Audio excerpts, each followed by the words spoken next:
দেখেন গতকালকে ওয়েস্ট ইন্ডিজের সাথে আমাদের যে টার্গেটটা ছিল সেটা কিন্তু খুব বেশি না, ঠিক আছে। চিটাগংয়ের মাটিতে এই রান চেঞ্জ করা কিন্তু খুব ইজি ছিল। আমরা হারছি কিন্তু অনলি 16 রানে।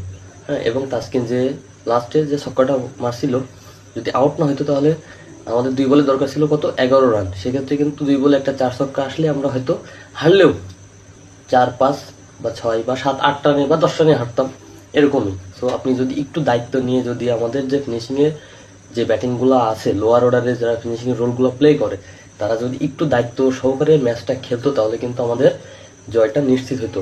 সেক্ষেত্রে লিটনের সাইড দিয়ে পজিটিভ আছে, এটা আমার কাছে মনে হইতেছে। লিটন যে কথা বলছে 100% রাইট আছে তার বলার। হ্যাঁ, আপনি যখন অধৈর্য সহকারে ব্যাট করবেন বা আপনার দলের প্রতি কোনো দায়িত্ববোধ নাই, হ্যাঁ, আপনি আপনার মতো করেই খেলবেন, সেটা তো হতে পারে না। আপনাকে দলে কেন নেওয়া হয়েছে, লোয়ার অর্ডারে আপনাকে কেন ব্যাটিং করতে নামানো হইতেছে, এটা আপনাকে আগে আইডিয়া করতে হবে। আগে আপনাকে সে পজিশনটা বুঝতে হবে যে আমাকে কেন লোয়ার অর্ডারে ব্যাটিং করার জন্য নামানো হচ্ছে।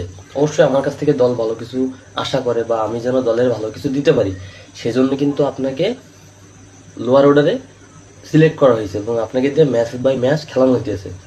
তো শামীমের উচিত এই সিচুয়েশন থেকে বের হয়ে আরো ভালো কিছু ডিজার্ভ করা, হ্যাঁ, আরো ভালো দায়িত্বশীল হওয়া। এভাবে দায়িত্বশীলতার পরিচয় দিয়ে কিন্তু আসলে আপনি end of the day cricket খেলতে পারবেন না। আপনার পরাজয় কিন্তু নিশ্চিত হবে।